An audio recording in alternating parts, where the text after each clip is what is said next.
Hello students, welcome to the Soldiers Academy's online classes. In our last session of video, we have discussed some definitions as like point, line segment, ray and angle. मतलब कि हमारे जो last जो session है उसमें मैंने कुछ परिभाषाएं आपको बताई थी, जैसे बिंदु क्या होता है, एक रेखा क्या होती है, रेखा और रेखाखंड के बीच में क्या अंतर होता है, किरण क्या होती है और एक कोण क्या होता है। ये सारा जो डिस्कशन है वो हमने कल लास्ट क्लास में कर लिया था, ठीक है। और ये जो परिभाषाएं बताई थी मैंने आपको कि एक इनके ऊपर कई बार सीधा का सीधा आपसे प्रश्न पूछ लिया जाता है कि एक बिंदु से होकर कितनी रेखाएं गुजर सकती है, दो बिंदुओं से होकर कितनी रेखाएं गुजर सकती है। ऐसे कुछ प्रश्न ऐसे हैं जो सीधे के सीधे यहाँ से पूछ लिए जाते हैं, ठीक है। तो उम्मीद करता हूँ कि आप लोगों ने बहुत अच्छी तरीके से वो जो डेफिनेशंस है वो याद कर ली होंगी। अब हम चलते हैं आगे। कल हमने कोण के बारे में पढ़ा था कि कोण क्या होता है, किस तरीके से कोण का नाम लिखा जाता है, किस तरीके से कोण का मेजरमेंट किया जाता है। नाउ और today we will discuss about the types of angles, मतलब कोणों के जो प्रकार है, कोण कितने प्रकार के होते हैं उसके ऊपर हम डिस्कशन करने वाले हैं। टाइप्स ऑफ एंगल्स, कोणों के प्रकार, ठीक है। कोणों के प्रकार में जो सबसे पहला हमारा प्रकार है वो है acute angle. Acute angle Hindi में इसे बोलते हैं हम न्यून कोण। अच्छा, न्यून कोण क्या होता है, एक्यूट एंगल क्या होता है, इसके बारे में देखो। If I say an angle which is more than 0 degree but less than 90 degree, कि यदि आपके सामने ऐसा कोई कोण हो जो 0 डिग्री से तो बड़ा हो और 90 डिग्री से क्या हो, छोटा हो, तो ऐसा जो कोण है उसे हम बोलते हैं न्यून कोण। तो डेफिनेशन क्या होगी, an angle which is more than 0 degree but less than 90 degree is known as an acute angle। 0 degree से बड़े और 90 डिग्री से छोटे कोण को हम क्या बोलते हैं, न्यून कोण बोलते हैं। फॉर एग्जाम्पल, यदि कुछ उदाहरण यदि मैं आपको इसके दूँ, जैसे 10 डिग्री का कोण है, 15 डिग्री का एंगल है, 45 डिग्री का एंगल है, 60 डिग्री का एंगल है, 70 डिग्री का एंगल है, and so on up to 89 degree etcetera. These are some examples of acute angles. ये जो कोण है ये न्यून कोणों के कुछ उदाहरण हैं। आपको क्या ध्यान में रखना है, आपको बस इतना सा ध्यान में रखना है कि 0 डिग्री से और 90 डिग्री के बीच में जितने भी कोण हैं, सुन मैंने क्या कहा है कि 0 से 90 के बीच में जितनी कोण है, इसका मतलब 0 डिग्री और 90 डिग्री इसमें इंक्लूड नहीं होगा, ठीक है। 0 से 90 के बीच में जितने भी कोण आएंगे वो सारे के सारे कैसे कोण होते हैं, न्यून कोण होते हैं। बात करें हम इसका डायग्राम, तो कुछ इसका डायग्राम इस तरीके से बनता है। मान लो ये कोण है, कोण AOB। अगर OB इसकी इनिशियल साइड है, प्रारंभिक एज है, ठीक है, और OA इसकी फाइनल एज है, तो ये जो न्यून कोण है ये हमेशा समकोण से, ये हमेशा जो समकोण होता है 90 डिग्री का एंगल होता है उससे हमेशा अपने इनिशियल साइड की तरफ झुका होता है। कुछ इसका जो झुकाव है वो अपनी प्रारंभिक रेखा की तरफ कुछ इस तरीके से होता है। ये जो है वो होता है न्यून कोण। जो नेक्स्ट टाइप है वो है ऑब्ट्यूज एंगल, ठीक है, ऑब्ट्यूज एंगल, और इससे हम बोलते हैं अधिक कोण, ठीक है।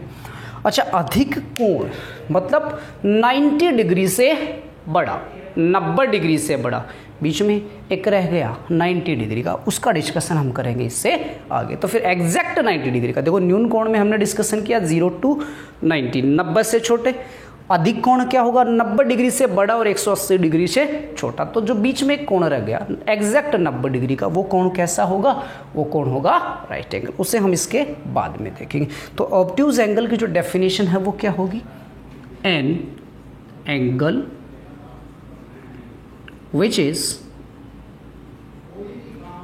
More than 90 degree but less than 180 degree is known as an obtuse angle। मतलब 90 डिग्री से बड़े और 180 डिग्री से छोटे कोण को हम बोलते हैं अधिक कोण। तो इसके कुछ उदाहरण यदि हम लें तो उदाहरण क्या क्या हो जाएगी, 91 degree, 120 degree, 130 degree, 160 degree and so on up to 179 degree etcetera. मतलब ये कुछ उदाहरण है। ध्यान में क्या रखना है आपको ध्यान में बस इतना सा रखना है कि जो कोण है वो 90 डिग्री से तो बड़ा होना चाहिए और 180 डिग्री से क्या होना चाहिए, छोटा होना चाहिए। ठीक बात है। चलिए इसके अगर डायग्राम की हम बात करें तो फिर इसका डायग्राम किस तरीके से बनेगा। मानो अगर ये कोण AOB है, AOB एक अधिक कोण है, एक अधिक कोण है जहां OB इसकी प्रारंभिक रेखा है। तो देखो ये जो न्यून कोण है और ये है अधिक कोण। न्यून कोण में क्या होता है कि इसकी ये जो रेखा है OA वो अपने प्रारंभिक लाइन की तरफ झुकी होती है और इसमें जो इसकी फाइनल लाइन है OA वो अपने प्रारंभिक लाइन से दूर की तरफ जाती है। ठीक है, इन्हीं दोनों डायग्राम्स का डिफरेंस आपको बताने के लिए मैंने ये दोनों एग्जांपल्स एक साथ लिए हैं कि एक्यूट एंगल क्या होता है और ऑब्ट्यूज एंगल क्या होता है।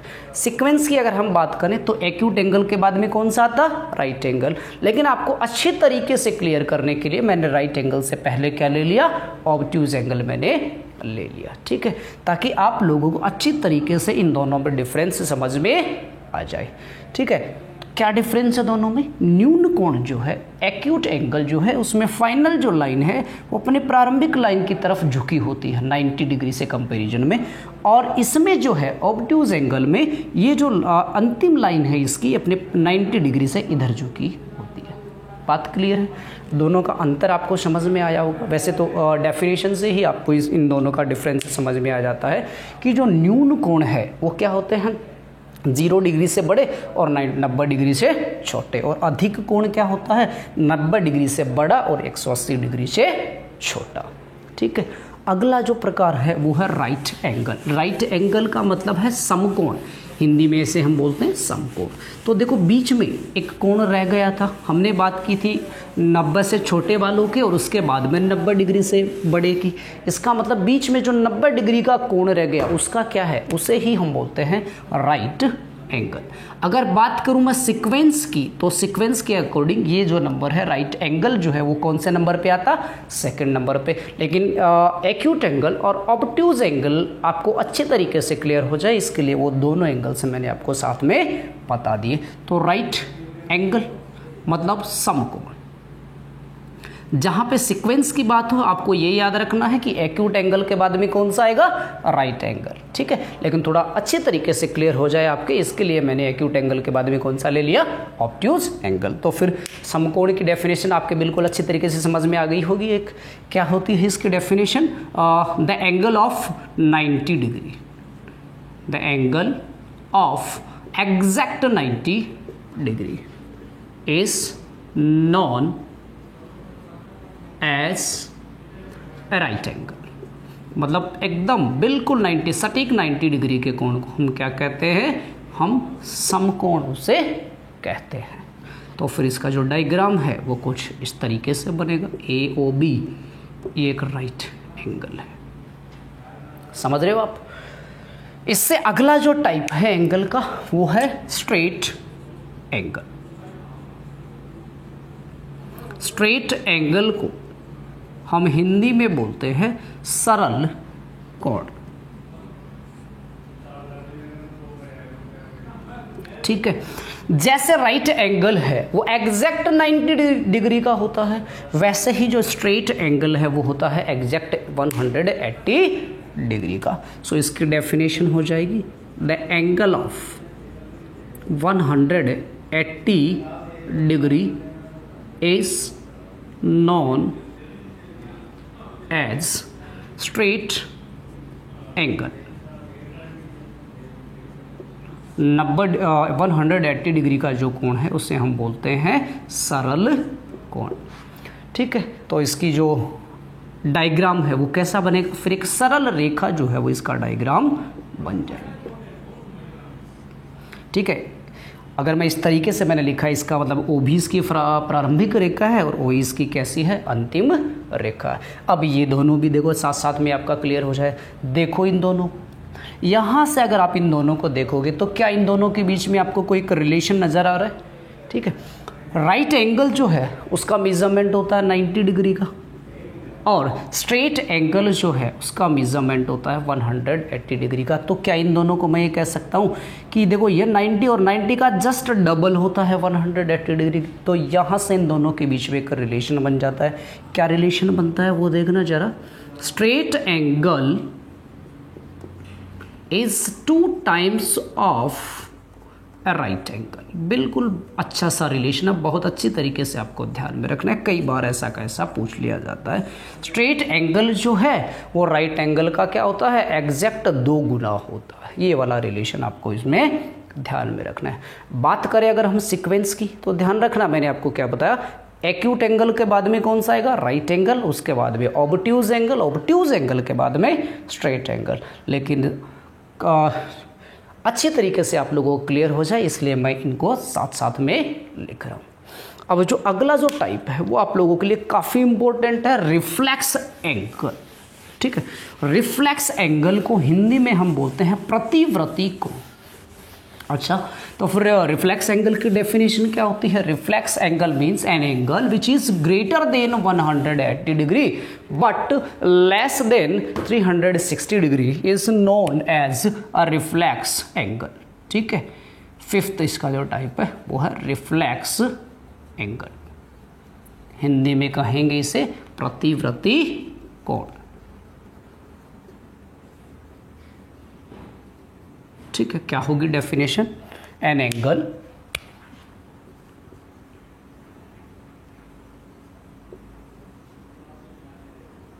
which is more than 180 degree but less than 360 degree is known as reflex angle। Clear है बात कि 180 डिग्री से बड़े और 360 डिग्री से छोटे कोण को हम क्या कहेंगे, प्रतिवर्ती कोण कहेंगे, रिफ्लेक्स एंगल कहेंगे। तो फिर इसका डायग्राम कैसे बनेगा, इसका डायग्राम बनेगा कुछ इस तरीके से। मान लीजिए ये ए ओ बी कोण है, ओ बी इसकी प्रारंभिक रेखा है, ओ ए अंतिम रेखा है, तो इस तरीके से एंगल बढ़ेगा ए ओ बी। कैसा एंगल है, रिफ्लेक्स एंगल। अब इसमें अच्छे तरीके से आप लोगों को समझने वाली बात है कि किस तरीके से इसमें आपको प्रश्न पूछा जा सकता है। इस तरीके से आपसे प्रश्न पूछा जा सकता है कि if angle A B C is equal to 60 degree then what is reflex angle A B C. अगर ऐसा प्रश्न आपके सामने हो कि कोण ए बी सी तो आपको दे दिया और पूछ लिया कि रिफ्लेक्स कोण ए बी सी क्या होगा, तो जब भी आपके सामने ऐसा हो तो क्या करोगे, जब भी आपको किसी एंगल का रिफ्लेक्स एंगल पूछा जाए तो जो एंगल आपको दिया गया है उसे आप 360 डिग्री में से क्या कर दें, माइनस कर दें। So reflex angle A B C is equal to 360 degree minus 60 degree, that is equal to 300 degree. समझ रहे हैं आप कि इस प्रतिवर्ती कोण में आपसे कैसा प्रश्न पूछा जाता है। आपसे कुछ इस तरीके का प्रश्न किया जा सकता है, कोई भी कोण दे दिया जाएगा आपको और उसका रिफ्लेक्स एंगल आपसे पूछ लिया जाएगा। जैसे मान लो मैं आपसे कहूँ कि पी क्यू आर एक त्रिभुज है, पी क्यू आर एक त्रिभुज है जहाँ कोण आर जो है वो मान लीजिए 50 डिग्री का है। ठीक है, तो reflex angle P R Q कितना होगा, पी आर क्यू। अब मैंने कल आपको एंगल का नाम लिखना बताया था कि किस कोण का नाम कैसे लिखा जाएगा। कोण का नाम अगर हम इन 3 नंबर्स में लिखते हैं तो एक्चुअल में कोण होता कौन सा है, जो बीच वाला जो वर्टेक्स है वो कोण होता है। तो reflex angle P R Q मतलब इस कोण की हम बात कर रहे हैं। मैंने आपको बताया कि रिफ्लेक्स एंगल अगर आपको फाइंड करना हो तो क्या करोगे, जो एंगल आपको गिवन है उसे हम 360 डिग्री में से क्या कर देंगे, सब्ट्रैक्ट कर देंगे। Here the given angle is 50 degree, so reflex angle P R Q will be equal to 360 degree minus 50 degree, that will be equal to 310 degree. समझ पा रहे होंगे आप, ठीक है। साथ साथ में आप लोग इस चीज़ को नोट भी करते जाएं कि रिफ्लेक्स एंगल जो है वो किस प्रकार का होता है, इससे कैसे कैसे क्वेश्चंस जो है हम लोगों से किए जा सकते हैं। बिल्कुल अच्छे तरीके से आप लोगों को ये डेफिनेशंस याद रखनी है। समझ रहे हैं आप। चलिए तो फिर नेक्स्ट जो टाइप है वो कौन सा बचा, नेक्स्ट जो टाइप है, अगला जो टाइप है वो है कंप्लीट एंगल। कंप्लीट एंगल, ठीक है। आप लोगों ने सर्कल देखा होगा, सर्कल का जो सेंटर होता है, ठीक है, वो क्या होता है, एक बिंदु होता है कि 360 डिग्री का जो कोण है एक बिंदु के चारों तरफ बनने वाला कोण होता है, ठीक है। कंप्लीट एंगल हिंदी में इसे हम बोलते हैं संपूर्ण कोण। संपूरक अलग होता है और संपूर्ण कोण अलग होता है, संपूर्ण कोण, ठीक है। तो इसके डेफिनेशन क्या होगी, इसके डेफिनेशन होगी an angle of 360 degree is known as complete angle. मतलब 360 डिग्री का जो कोण है उसे हम बोलते हैं कंप्लीट एंगल। किस तरीके का होता है, मान लो ये कोई पॉइंट ए है तो इस पॉइंट ए के चारों तरफ जो कोण बनता है, ये वाला जो कोण है वो होता है पूरा 360 डिग्री का। समझ रहे हैं आप।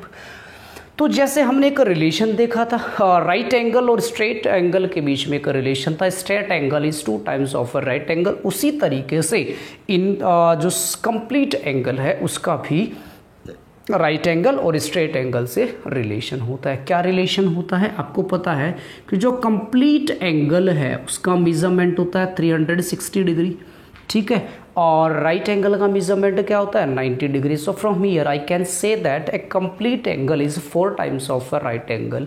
मतलब एक संपूर्ण कोण जो है वो एक समकोण का 4 गुना होता है। संपूर्ण कोण का जो मेजरमेंट है वो 360 डिग्री होता है और राइट एंगल जो है उसका मेजरमेंट होता है 90 डिग्री, और 90 डिग्री का यदि हम 4 गुना करें तो कितना आता है 360 डिग्री। तो वहाँ से हमारे सामने रिलेशन आता है complete angle is 4 times of A right angle, ठीक है। अगर उसी तरीके से हम कंप्लीट एंगल का रिलेशन निकालें स्ट्रेट एंगल के साथ तो आपको पता है स्ट्रेट एंगल जो है उसका मेजरमेंट होता है 180 डिग्री और कंप्लीट एंगल का मेजरमेंट होता है 360 degree. So we can say that complete angle is 2 times of a straight angle, 2 into straight angle. ये दोनों रिलेशन आप लोगों को बहुत अच्छी तरीके से याद रखने हैं। समझ रहे हैं बात। साथ साथ में इनको लिखते जाए और कॉन्सेप्ट जो है वो क्लियर करते जाए। इनके बीच में आखिर डिफरेंस क्या है, अंतर करना जब आप सीख जाओगे तो इनको रटने की ज़रूरत आप लोगों को नहीं रहेगी कि एक न्यून कोण ऑब्ट्यूज कोण में क्या अंतर है। न्यून कोण जो है वो 0 से 90 के बीच में होता है, अधिक कोण जो है वो 90 से 180 के बीच में होता है। अगर अंतर करना आप लोग सीख गए तो डेफिनेशंस जो है वो आप लोगों के लिए बहुत आसान होगी, क्वेश्चंस अटेम्प्ट करना आप लोगों के लिए बहुत आसान होगा। मान के चलिए ज्योमेट्री जो चैप्टर है वो आप लोगों के लिए बहुत आसान होने वाला है यदि आप ये कॉन्सेप्ट अच्छी तरीके से क्लियर कर लेते हो, बहुत अच्छे तरीके से याद कर लेते हो, ठीक है। तो ये जो है वो कोणों के प्रकार थे। कौन कौन से प्रकार हमने पढ़े हैं, सबसे पहले मैंने आपको बताया था एक्यूट एंगल के बारे में। एक्यूट एंगल के बारे में बाद में मैंने आपको बताया था ऑब्ट्यूज एंगल के बारे में। वो क्यों बताया था, ताकि दोनों कंपैरिजन करके आप लोग क्लियर कर लो। लेकिन अगर हम सीक्वेंस वाइज देखें तो एक्यूट एंगल के बाद में कौन सा एंगल आता है, राइट एंगल आता है, ठीक है। इसके बाद में आता है ऑब्ट्यूज एंगल ऑब्ट्यूज एंगल के बाद में आता है स्ट्रेट एंगल, स्ट्रेट एंगल के बाद में आता है रिफ्लेक्स एंगल, और रिफ्लेक्स एंगल के बाद में आता है कंप्लीट एंगल। ठीक है, इस तरीके से ये इसके क्या है, टाइप्स है। और अब इन टाइप्स में ही एक बार आपसे मिलिट्री स्कूल में 6th क्लास में ऐसा प्रश्न पूछ लिया गया। ठीक है, क्या प्रश्न था, आपको 4 ऑप्शन गिवन थे, चारों अलग अलग ऑप्शन थे, और उसमें आपसे पूछा गया था कि what is the ascending order of the angles, कि इन एंगल्स का असेंडिंग ऑर्डर क्या होगा। तो असेंडिंग ऑर्डर का मतलब होता है छोटे से बड़े की ओर चलना। ठीक है, तो ये इसकी प्रॉपर सीक्वेंस हो गई जो मैंने लिखा है यहाँ पे, कि जो एंगल्स हैं उनका असेंडिंग ऑर्डर यदि आपसे पूछ ले, और ऐसा प्रश्न आपसे पूछा भी जा चुका है 6th क्लास मिलिट्री स्कूल में, ये प्रश्न पूछा गया है कि ये जो एंगल्स हैं इनका असेंडिंग ऑर्डर कौन सा है। 4 में से 3 ऑप्शन गलत थे, 1 ऑप्शन सही था। अब जिसने अच्छी तरीके से इनको पढ़ा है वो फटाफट उस बच्चे ने देखते ही इसमें टिक कर दिया। ठीक है, तो अगर आपको पूछे असेंडिंग ऑर्डर, मतलब यहाँ से आपको चलना है छोटे से बड़ा, सबसे छोटा एक्यूट एंगल, उसके बाद में आएगा राइट एंगल, राइट एंगल के बाद में ऑब्ट्यूज एंगल, फिर आएगा स्ट्रेट एंगल, फिर reflex and then complete angle. हो सकता है आपसे इसका डिसेंडिंग ऑर्डर पूछ लिया जाए, तो डिसेंडिंग ऑर्डर मीन्स अवरोही क्रम। अवरोही क्रम का मतलब बड़े से छोटा, तो ये तो था छोटे से बड़े की ओर। यदि हम अब बड़े से छोटे की ओर चले तो यहाँ से चलना स्टार्ट करेंगे हम। सबसे पहले आएगा कंप्लीट एंगल, फिर आएगा reflex, then straight, then obtuse, then right and at last acute angle. किसी भी तरीके से आपसे ऑर्डर पूछा जा सकता है, असेंडिंग ऑर्डर पूछा जा सकता है या फिर डिसेंडिंग ऑर्डर पूछा जा सकता है। बिल्कुल घबराने की आपको ज़रूरत नहीं है, अच्छी तरीके से कॉन्सेप्ट आपको क्लियर करने हैं, अच्छी तरीके से आपको इनको समझना, बिल्कुल ईजी होगा आप लोगों के लिए सारा काम। ठीक है, तो अभी तक जो हमने पढ़ा वो क्या पढ़ा था, एंगल्स के प्रकार। अब हम अगला जो पॉइंट लेके आ रहे हैं वो आ रहा है पेयर्स ऑफ एंगल्स, कि जो कोण है अगर हम उनके जोड़ों की बात करें तो इनसे भी अच्छे अच्छे क्वेश्चंस जो हैं वो आप लोगों से मिलिट्री और सैनिक स्कूल में पूछे जाते रहे हैं। ठीक है, तो पेयर का मतलब होता है जोड़ा, जोड़े का मतलब होता है 2। अब 2 कोणों का जोड़ा। ठीक है, पेयर्स ऑफ एंगल्स। और पेयर्स ऑफ एंगल्स में जो पहला जो टाइप है वो होता है कॉम्प्लीमेंट्री एंगल्स। कॉम्प्लीमेंट्री एंगल्स, अच्छा कॉम्प्लीमेंट्री एंगल्स, इसको हम हिंदी में बोलते हैं पूरक कोण। समझ रहे हैं आप, पूरक कोण। अब जैसे आप टाइटल से समझ गए होंगे क्या पढ़ रहे हैं हम, पेयर्स के बारे में। तो पेयर्स के बारे में मतलब डेफिनेटली यहां भी कोई 2 नंबर का जोड़े होने वाला है। तो होते क्या है कॉम्प्लीमेंट्री एंगल्स, केवल आपको इतना याद रखना है कि यदि कोई 2 कोण आपके सामने ऐसे हों जिनका योग जो है, जिनका सम है वो 90 डिग्री आ रहा हो, तो जो ऐसे एंगल्स हैं उन्हें हम बोलते हैं कॉम्प्लीमेंट्री एंगल्स। तो पहले तो आप इनकी डेफिनेशन लिख लें। If sum of any 2 angles is 90 degree, then these angles are known as complementary angles। क्या याद रखना है आपको, बस केवल इतना सा याद रखना है। पहली बात कि कोण कितने होने चाहिए, 2 कोण होने चाहिए, और दूसरी कंडीशन कि उन दोनों कोणों का जो योग है वो कितना होना चाहिए, 90 डिग्री होना चाहिए। कुछ उदाहरण यदि हम आपके सामने रखें, फॉर एग्जांपल जैसे 30 डिग्री और 60 डिग्री, जरा देखिए दोनों कोणों को, क्या इन दोनों कोणों का योग 90 डिग्री हो रहा है? जब बिल्कुल इन दोनों कोणों का योग कितना हो रहा है, 90 डिग्री हो रहा है। इसी तरीके से अगला उदाहरण यदि लें 40 डिग्री और 50 degree, sum of these 2 angles is 90 degrees, so this is a pair of complementary angles। 70 degree 20 degree, 78 degree 2 degree etc। ठीक है, क्या पॉइंट स्टार्ट किया था हमने, पेयर में सबसे पहला कौन सा आया, कॉम्प्लीमेंट्री। कॉम्प्लीमेंट्री एंगल्स का मतलब कोण कितने होने चाहिए, दो कोण होने चाहिए, उनका योग कितना होना चाहिए, उनका योग 90 डिग्री होना चाहिए। इनमें से कोई सा भी आप देख सकते हो। सबका योग यहाँ पे कितना आएगा, यहाँ पे आएगा 12 डिग्री, क्योंकि ये कितना है 78 और 12 कितना होता है 90 डिग्री। इनका सम 90 हो रहा है, इनका सम भी 90, इनका भी 90 और इनका भी सम क्या हो रहा है 90 डिग्री हो रहा है। समझ पा रहे हो आप बात कि किस तरीके से इन एंगल्स को हम बता सकते हैं। अब अगली बात देखो कि फिर इसमें आपसे प्रश्न कैसे पूछे जा सकते हैं। इसमें आपसे पूछा जाता है कि आप 40 डिग्री का पूरक कोण बताइए, आप 50 डिग्री का पूरक कोण बताइए। पूरक मतलब है कॉम्प्लीमेंट, कि मैं आपसे एक पूछूं what is the complement of 40 degree, what is the complement of 50 degree. तो जब भी आपसे ऐसा क्वेश्चन पूछा जाए, मतलब आपसे कॉम्प्लीमेंट पूछा जाए, तो आपको क्या करना है, अगर आपसे किसी भी एंगल का कॉम्प्लीमेंट पूछा जाता है तो उस कोण का कॉम्प्लीमेंट फाइंड आउट करने के लिए आप उस कोण को 90 डिग्री में से क्या कर दें, माइनस कर दें। ये वाली बात आपको याद रखनी है। क्या याद रखनी है, to find out the complement, to find out the complement of an angle, subtract that angle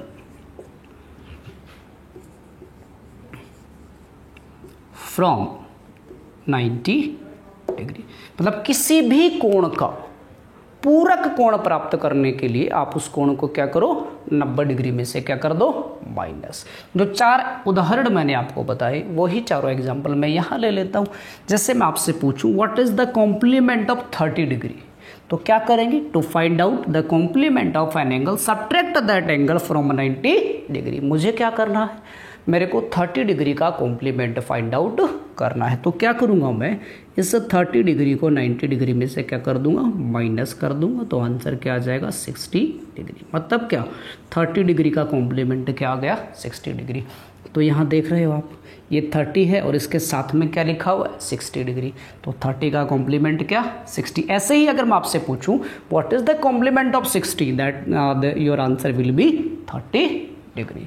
What is the complement of 40 degree? So 90 degree minus 40 degree that will be equal to 50 degree। क्या आ रहा है कि नहीं आ रहा 50 degree.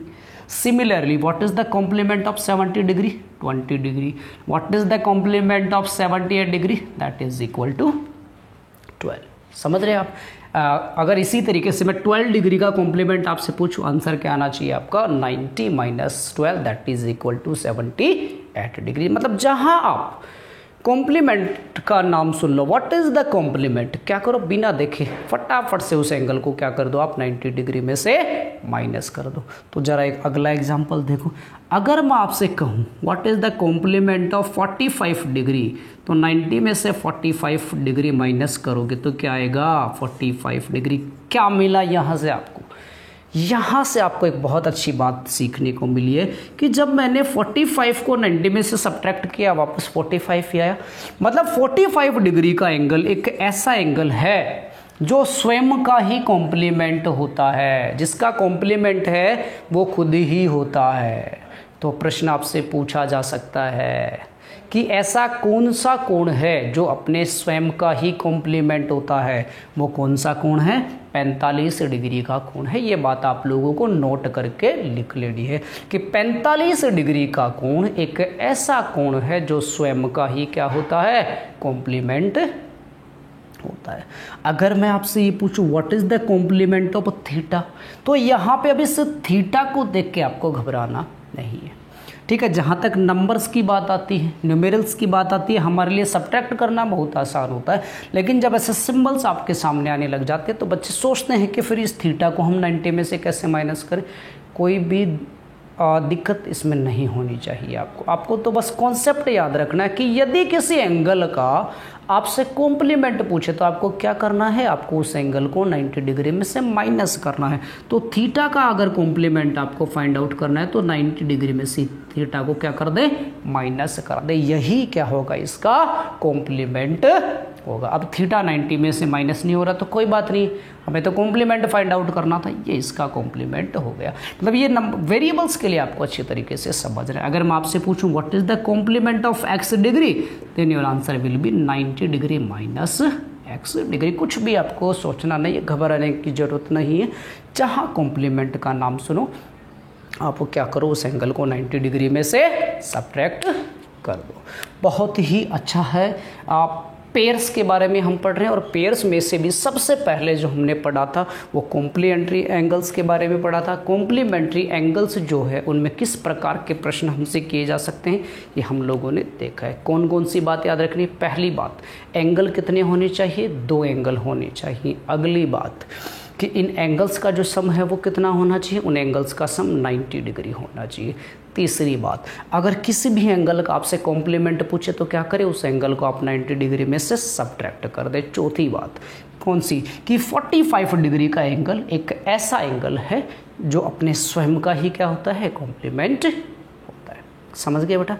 तो आज जितनी भी डेफिनेशंस मैंने आपको बताई है सारी आपको फिर से रिवाइज करनी है। जो रिमेनिंग पेयर्स हैं एंगल्स के वो हम पढ़ेंगे नेक्स्ट क्लास में। थैंक यू बेटा।